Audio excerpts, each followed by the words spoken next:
तिमी हाँस्दा मौसम फुल्छ।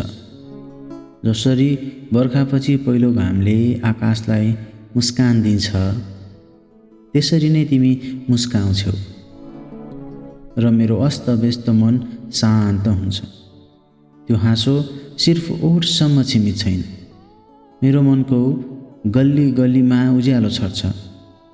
कहिलेकाहीँ म सोच्दछु, यदि तिमी हाँसिनौ भने के सारा संसार पनि मलिन होला त?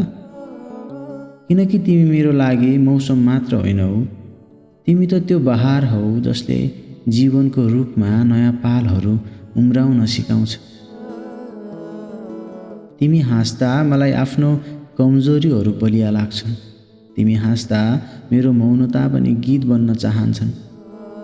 तिमी हाँस्दा समय बिर्सिन्छु, संसार रोकिए झैँ लाग्छ र म तिम्रो हाँसोभित्र हराउन चाहन्छु।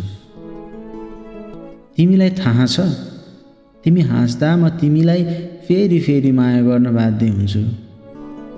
त्यो बाध्यता जो सजाय होइन, जीवनकै सबैभन्दा मिठो वरदान हो।